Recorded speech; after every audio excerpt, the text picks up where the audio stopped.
जैसे previous class की अगर बात करें तो हम बायोलॉजिकल क्लासिफिकेशन पढ़ रहे थे और उसमें हमने 5 किंगडम क्लासिफिकेशन के जो अलग अलग बेसिस हैं वो सारे हमने कवर कर लिए थे। आज हम देखेंगे, सबसे पहले हम शुरू करने जा रहे हैं आज किंगडम आर्कीबैक्टीरिया।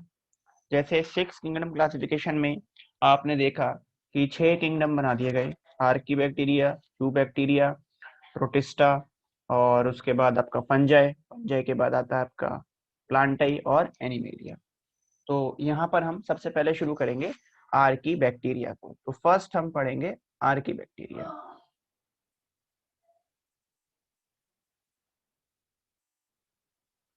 फर्स्ट है हमारे पास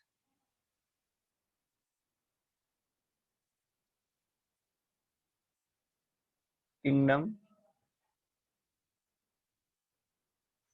archaebacteria.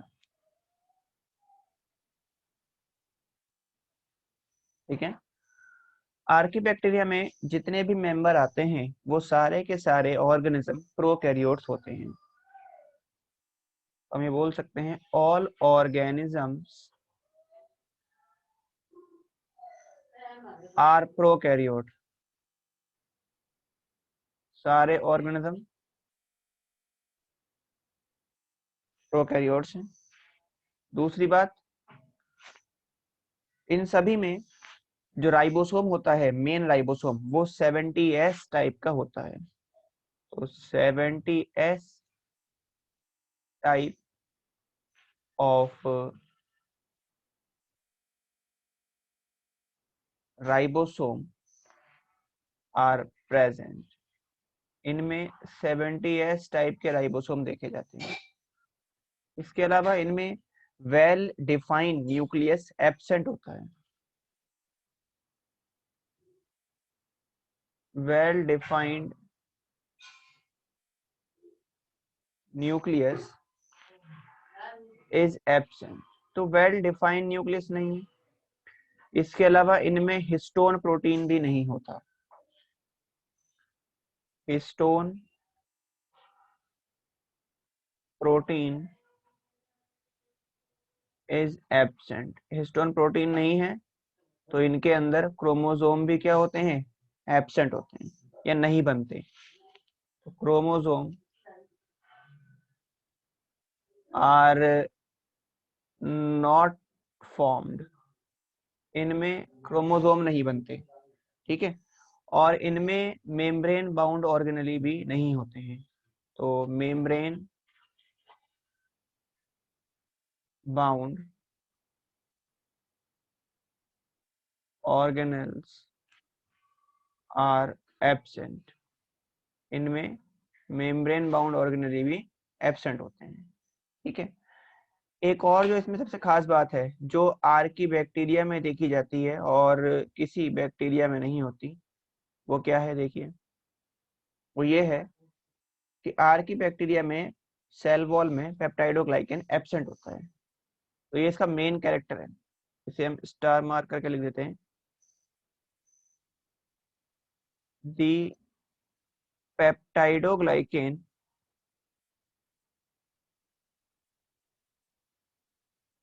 is absent in the cell wall of archaebacteria. Cell wall नहीं है, सेल वॉल में पेप्टाइडोग्लाइकेन नहीं है, और इसके ना होने की वजह से, पेप्टाइडोग्लाइकेन इनके सेल वॉल में ना होने की वजह से ही जो ये आर्कीबैक्टीरिया है, ये अनफेवरेबल हैबिटेट में या जो हार्श कंडीशन होती हैं उनके अंदर ये सरवाइव कर सकते हैं। हेंस these organisms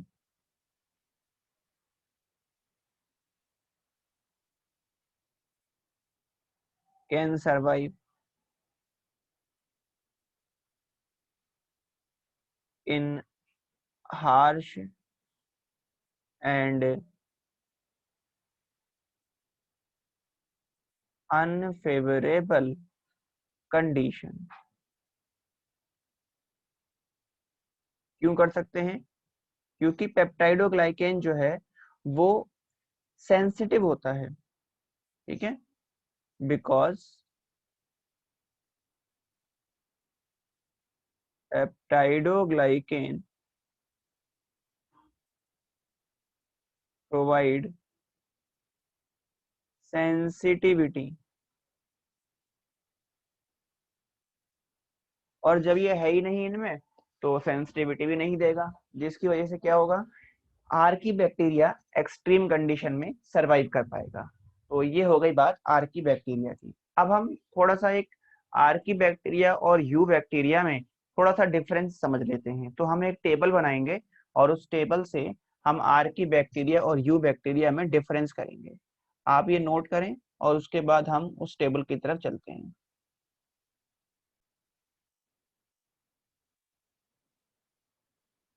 हम आगे बात करते हैं और एक डिफरेंस समझते हैं यू बैक्टीरिया और आर्की बैक्टीरिया के अंदर। तो डिफरेंस देख लेते हैं इन दोनों के बीच में।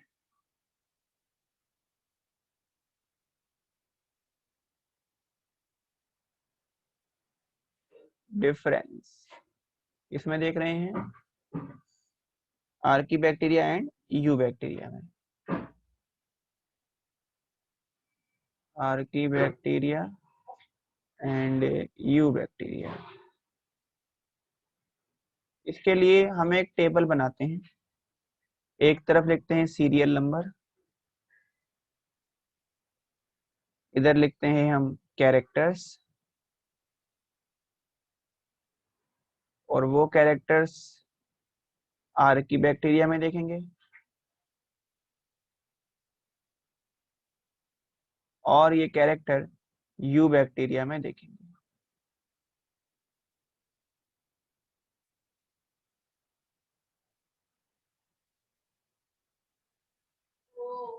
ठीक है, चलिए देखिए, पहले पहला कैरेक्टर देखते हैं और फर्स्ट कैरेक्टर है पेप्टाइडोग्लाइकेन इन सेल वॉल। पेप्टाइडोग्लाइकेन इन सेल वॉल। तो जो पेप्टाइडोग्लाइकेन है वो आर्की बैक्टीरिया में नहीं होगा, यू बैक्टीरिया में देखा जाएगा। दूसरा है हैबिटेट्स, ये कहाँ देखे जा सकते हैं। हैबिटेट की बात करें तो आर्की बैक्टीरिया अनफेवरेबल और हार्श हैबिटेट में रह सकता है।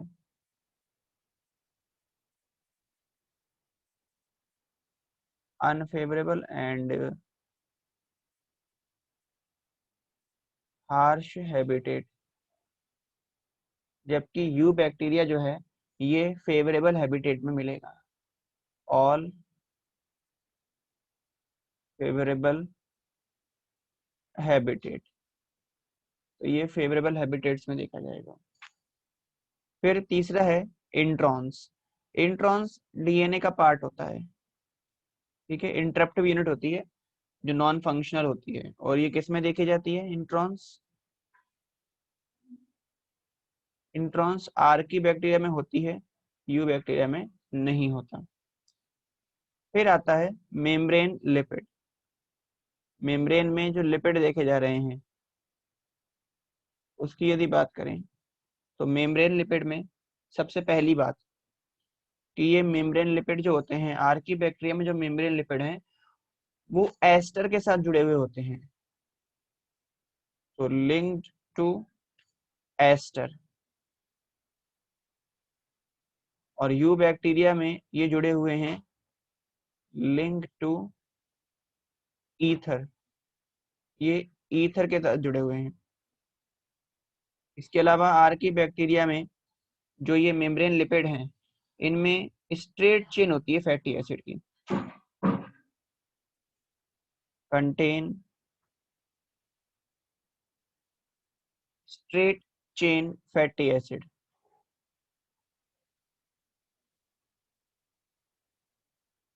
Straight chain fatty acid.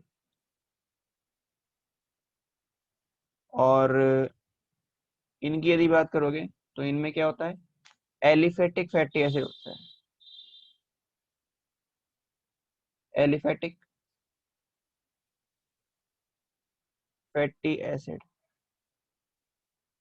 इसके अलावा यदि हम ग्लिसरॉल की बात करें तो इनमें एल ग्लिसरॉल फॉस्फेट होता है, कंटेन एल ग्लिसरॉल फॉस्फेट।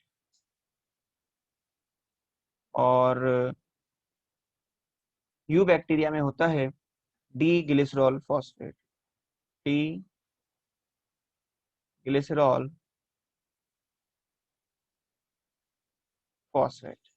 ठीक है जी। तो ये डिफरेंस हो गया आर्की बैक्टीरिया और यू बैक्टीरिया के बीच में, हमने समझ लिया। अब हम आर्की बैक्टीरिया के टाइप्स समझेंगे कि आर्की बैक्टीरिया जो है वो कितने टाइप का हो सकता है। तो हैबिटेट के बिहाफ पे उसको उसको तीन कैटेगरी में डिवाइड किया गया है। तो तीनों ही टाइप के हम आर्की बैक्टीरिया यहाँ पे अब समझ लेते हैं।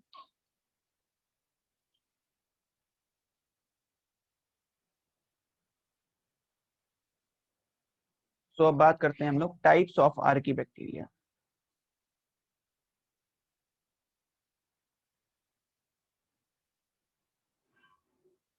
Types of Archie bacteria,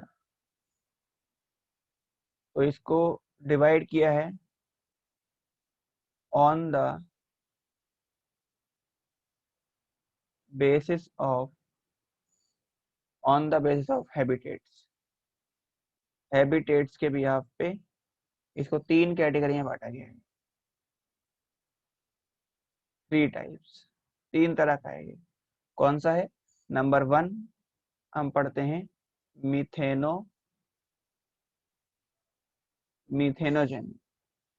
methanogens जो कि मार्शी एरिया में देखे जाते हैं। तो मिथेनोजेंस की बात कर लेते हैं, ये कहाँ देखे जाते हैं? Found in marshy area. ये मार्शी एरिया में देखे जाते हैं। Found in marshy area where methane is found, या अबंडेंट। वेयर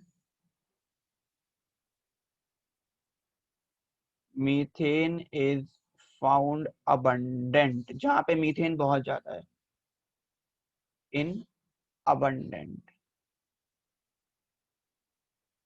इसके अलावा ये जो कर्ड च्यूइंग मैमल्स होते हैं या रूमिनेटिंग एनिमल्स होते हैं, रूमिनेटिंग मैमल्स हो गए, उनके र्यूमन में एक्स्ट्रा स्टमक में भी देखे जाते हैं। Also present in र्यूमन। और र्यूमन क्या है? र्यूमन है extra stomach of ruminant mammals. Ruminant mammals का एक्स्ट्रा स्टमक है, या रूमिनेंट मैमल्स को बोलते हैं कर्ड च्यूइंग मैमल्स। जो जुगाली करते हैं, चबाते रहते हैं लगातार, उनको बोलते हैं कर्ड च्यूइंग मैमल्स। तो ये कर्ड च्यूइंग मैमल्स के एक्स्ट्रा स्टमक में देखे जाते हैं, और ये इनके डंग के अंदर भी प्रेजेंट होते हैं। तो हम ये बोल सकते हैं these bacteria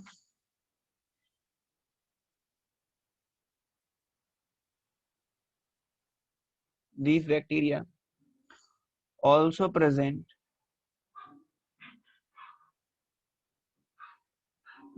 in dung of these animals। In animals के डंग में प्रेजेंट हैं, ठीक है। और डंग में प्रेजेंट होने की वजह से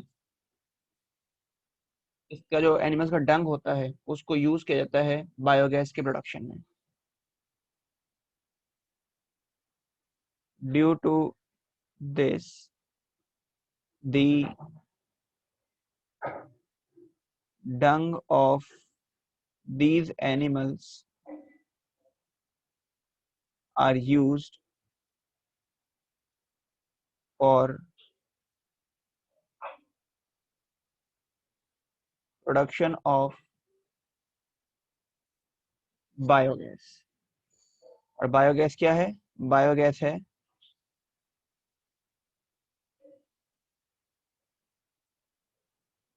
मेन कंपोनेंट है जो बायोगैस का, वो क्या है? बायोगैस का मेन कंपोनेंट है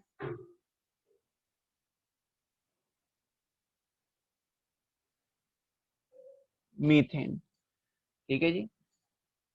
इसके अलावा इनका यदि न्यूट्रिशन देखोगे तो ये होते हैं कैसे? ये हैं chemo autotrophic.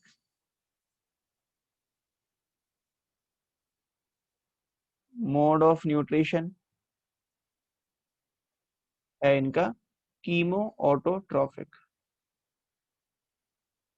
Chemo autotrophic. Example देखें इनके, यदि एग्जाम्पल में है मिथेनोकोकस,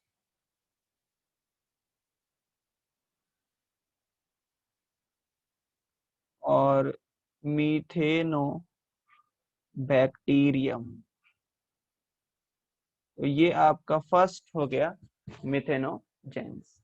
मिथेनोजेंस के बाद अगला जो टाइप है वो है हमारा थर्मो एसिडोफिल्स। तो दूसरा टाइप हम पढ़ लेते हैं थर्मो एसिडोफिल्स।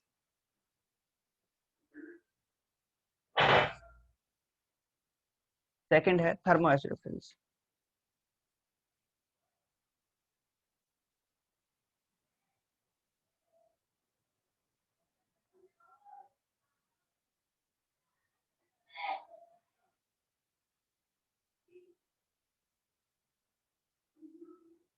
Thermo acidophils. तो ऐसे बैक्टीरिया, ऐसे आर्की बैक्टीरिया जो कि हाई टेम्परेचर पे और हाई एसिडिक एरिया में पाए जाएं, उनको कहते हैं थर्मो एसिडोफिल्स। तो दे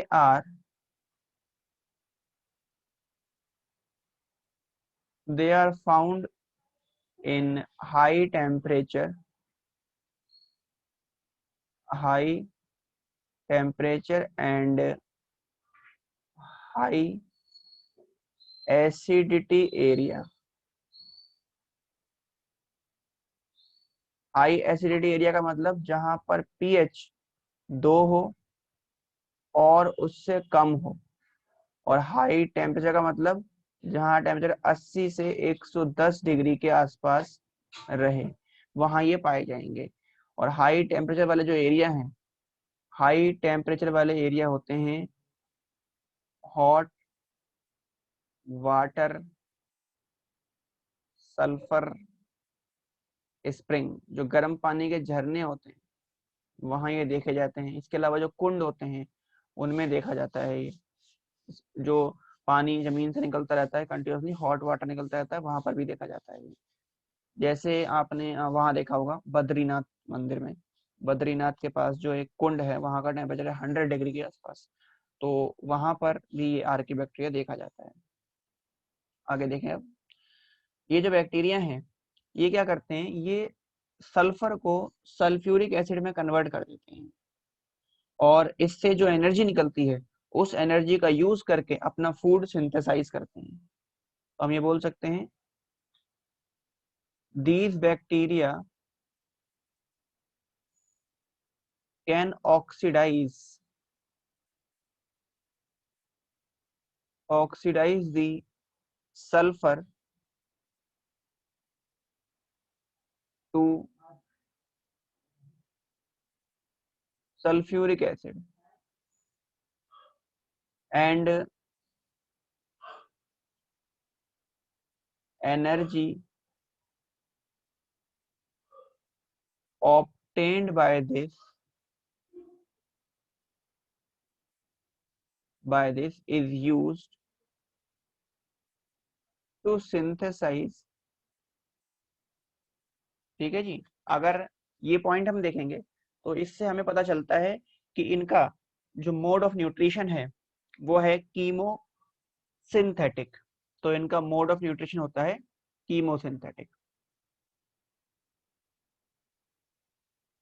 मोड ऑफ न्यूट्रिशन की यदि बात करें तो कैसा हो गया?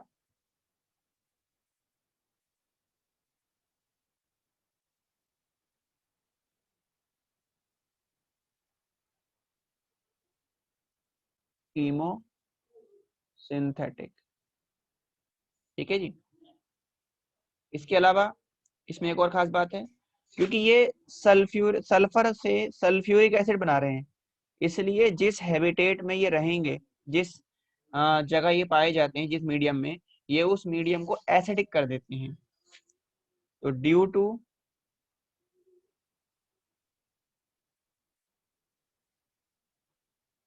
Formation of sulphuric acid, due to formation of sulphuric acid, the medium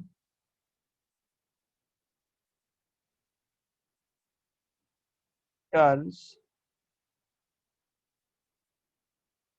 acidic. ये उस मीडियम को एसिडिक कर देंगे। इसके अलावा जब ऑक्सीजन नहीं होता, एनारोबिक कंडीशन होती है, तो उस टाइम पर ये सल्फर को रिड्यूस कर देता है हाइड्रोजन सल्फाइड H2S के अंदर। In anaerobic condition, anaerobic condition में sulphur is reduced to H2S। ठीक है, एग्जाम्पल देख लेते हैं इनके। एग्जाम्पल की बात करें तो इसमें हमारे पास आता है थर्मोप्लाज्मा, थर्मोप्लाज्मा। दूसरा एग्जाम्पल है थर्मोप्रोटियस, थर्मोप्रोटियस।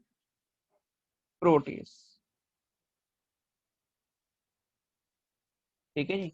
तो ये हो गए आपके थर्मो एसिडोफिल्स। तो दो हमने पढ़ लिए, मीथेनोजेंस पढ़ लिया, थर्मो एसिडोफिल्स देख लिया। अब तीसरे की हम बात करते हैं, और थर्ड है हमारा लास्ट, हेलोफिल्स। तो थर्ड वन है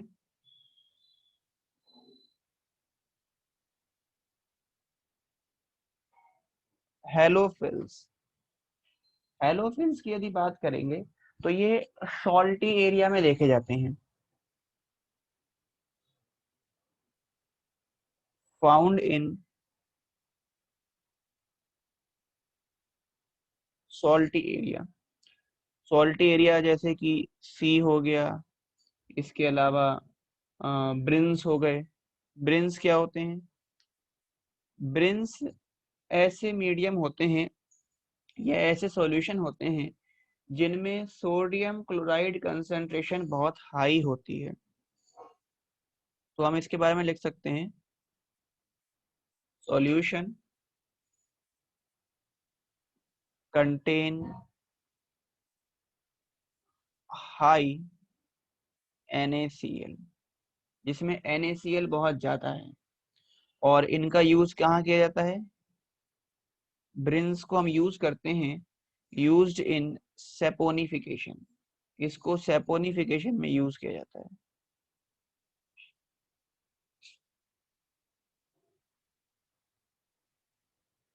ठीक है जी। आगे देखें, अब आगे देखें तो हम ये बोल सकते हैं कि जो इसमें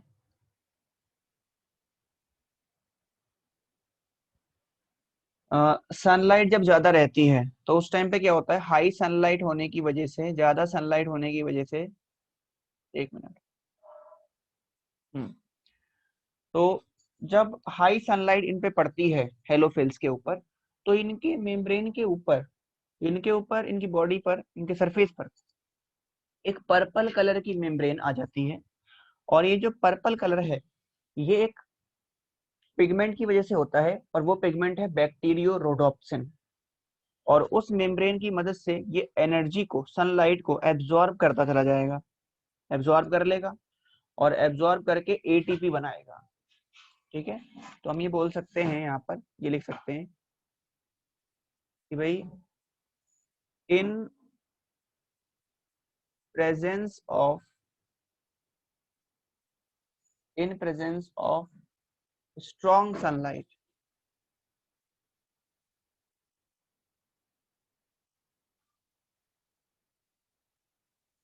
in presence of strong sunlight, they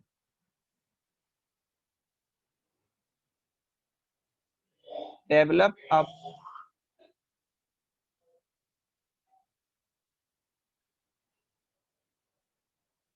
membrane of purple color,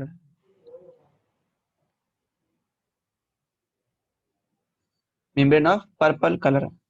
और ये जो पर्पल कलर की मेम्ब्रेन है,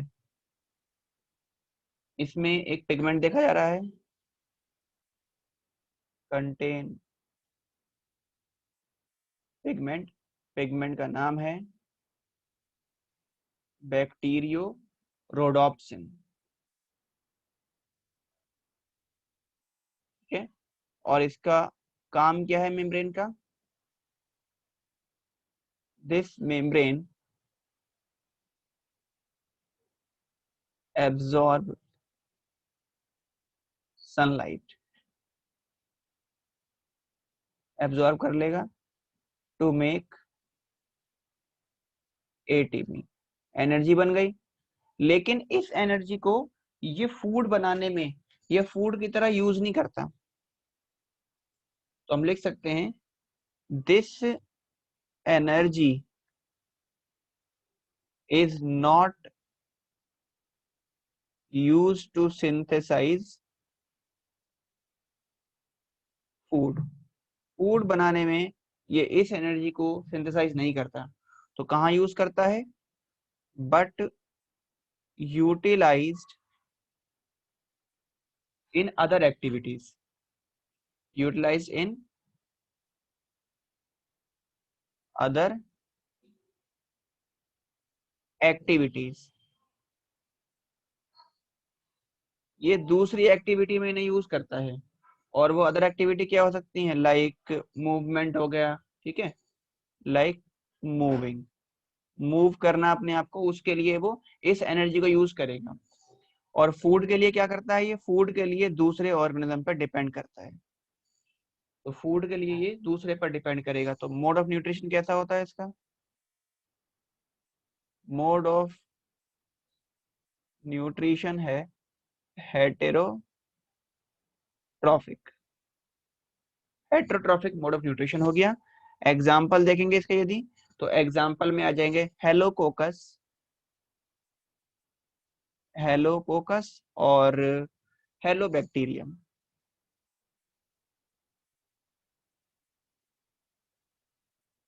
तो इसी के साथ हमने आज की क्लास में अपना जो आर की बैक्टीरिया है उसको पूरा कंप्लीट कर लिया। नेक्स्ट क्लास में जब हम मिलेंगे तो नए बैक्टीरिया को शुरू करेंगे, नई कैटेगरी, नया किंगडम पढ़ेंगे और वो रहेगा यू बैक्टीरिया।